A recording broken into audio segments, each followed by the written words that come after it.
Log on, tune in, find out. Another good idea from Cambridge. In the record for the longest title, but I think I can claim the record for the person who's come the furthest. But I would like to thank the organisers for the opportunity to talk here on this topic, which is joint work, as you can see, with Rosemary Bailey, who's already spoken, and with Clarissa Demetrio, who's my Brazilian colleague, and two Australian colleagues, Bronwyn Harch and Ray Carell. So multi-phase experiments, well, three of my collaborators and myself have recently had a paper accepted in which we point out that multi-phase experiments are very common, especially those including a later laboratory phase. And in this paper we define a phase to be the period of time during which a set of units are engaged in producing a particular outcome. The outcome can be material for processing in the next phase, or values for response variables, or both, and only the final phase need have a response variable. So we're not using phase in the sort of typical clinical trial sense. Then a multi-phase experiment consists of two or more such phases, and generally the material from one phase is randomised to the next phase, and they end up involving multiple randomisations, a topic that Rose and myself covered in a red paper to the Royal Statistical Society in 2006. Just to illustrate the sort of thing, a sort of an example that will be a two-phase experiment. This is loosely based on a paper by Peeling in a sports science journal, and it's a standard athlete training example. We're supposing that there are 9 standard conditions to be investigated, training conditions to be investigated. They're the combinations of 3 surfaces for training on and 3 intensities of training. And we assume the prime interest is actually in the different surfaces. The different intensities of training are only included to observe the surfaces over a range of intensities. Testing is to be conducted over 4 months, and in each month 3 endurance athletes are to be recruited. Each athlete will undergo 3 tests separated by 7 days under 3 different training conditions. On completion of each test, the heart rate of the athlete will be measured. We decide in our design to randomise the 3 intensities to 3 athletes in the month, and the 3 surfaces to the 3 tests for an athlete. Now we can represent these the randomisations in this experiment using factor allocation diagrams, and so for this experiment the diagram looks like this. It is a split unit experiment. It involves one randomisation, well, in the way that because it involves one allocation, a set of training conditions to a set of tests. So we have altogether 36 tests, and we describe the factors that index these 36 tests in this panel here. There were, as you might remember, 4 months, 3 athletes in each month, 3 tests in each athlete in each month. So the product of that being 36. And we want to assign the 9 training conditions, which were indexed by 3 intensities and 3 surfaces. And what we did was we randomised the 3 intensities to 3 athletes, as indicated by that arrow, and we randomised the 3 surfaces to 3 tests. And you can do that allocation using a single permutation of the tests, and so we count that as a single randomisation. But to extend this, so far that's just a one-phase experiment. We're just testing the athletes on the track. But suppose that in addition to heart rate taken immediately upon completion of the test, the free haemoglobin is to be measured using blood specimens taken from the athletes after each test, and the specimens are to be transported to the laboratory for analysis. The experiment is now 2-phase. You've got the testing phase, and then you've got the laboratory phase that occurs sometime later. The outcome of the testing phase is the heart rate that's taken immediately and the blood specimen that's going to go to the laboratory. And the outcome of the laboratory phase is the free haemoglobin that's measured in the laboratory. How to process the specimens from the first phase in the laboratory phase. And I'm aware that often this is not considered at all, but perhaps it should be. We note that the specimens will come in monthly, and rather than storing them until the experiment is finished, we process those specimens that come in a month. We process those as a batch.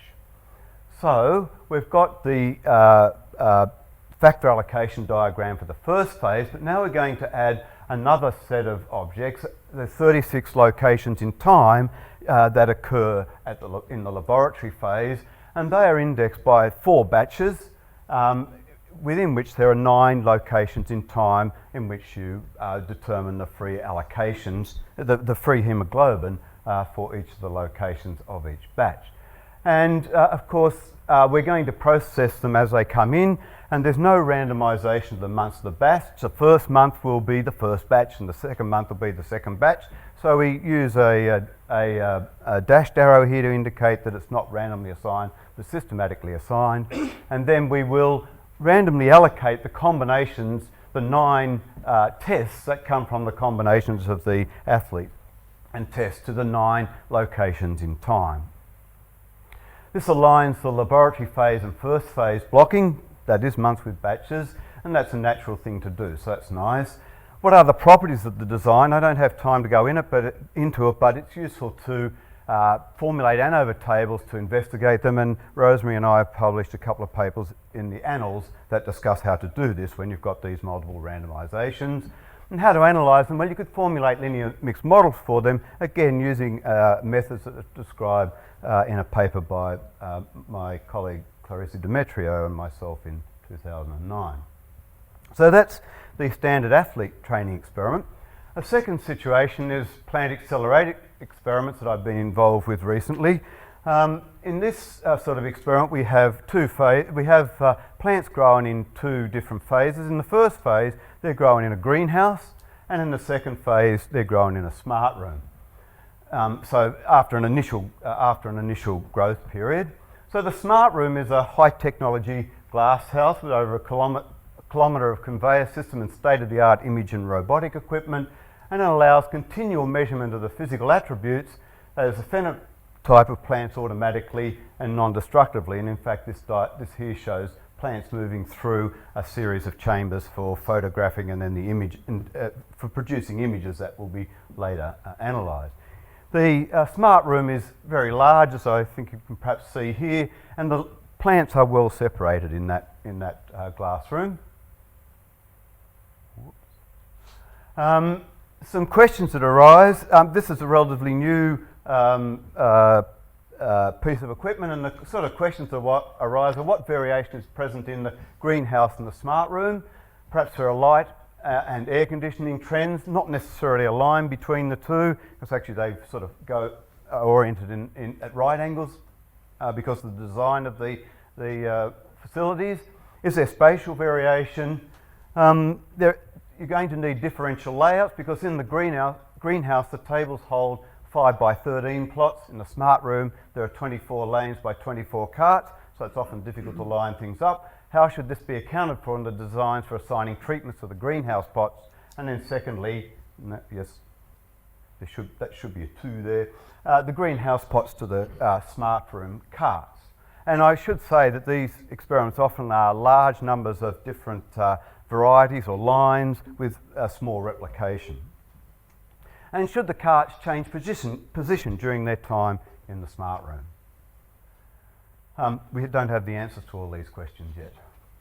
The third area of application are exomics experiments, genomics, proteomics, etc., and they also are inherently multi-phase.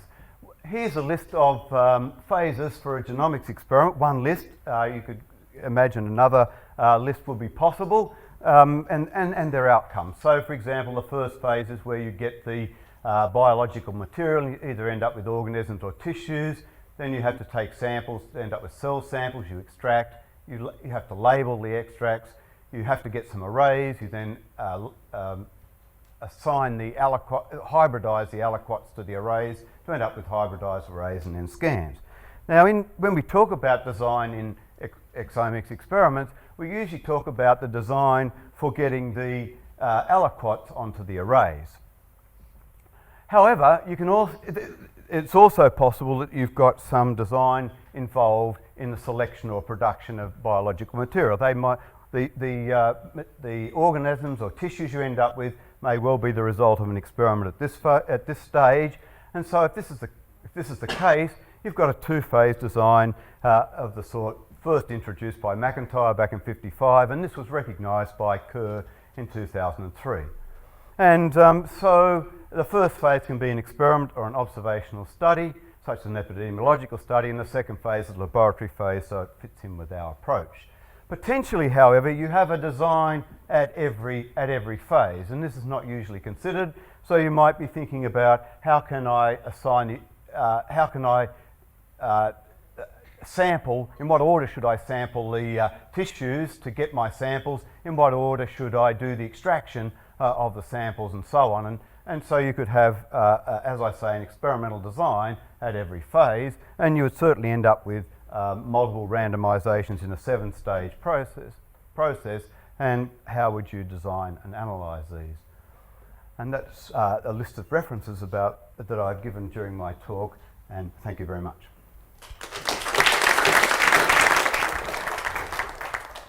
Time for a quick question, yeah? In the first example, you said that it wasn't usual to bother about design for the second laboratory stage. Now, the reason why you're bothering it is presumably based on a cognitive premise that when people do those measurements of the hemoglobin, they are not blinded, and therefore there is a risk of a bias, so there is something against which to randomize. Or have I missed the point of why you should bother? You'll bother if you thought, it's not just that they're blinded, it could be that there's a possibility of trend as they're doing the analysis that you need to protect against. Equipment drift. But you only bother if you think those things are big enough to make a difference. Certainly. So you wouldn't if it didn't, but it's an assumption, and I have the feeling that in fact that assumption is often made when it's not necessarily correct. Thank you. Chris again.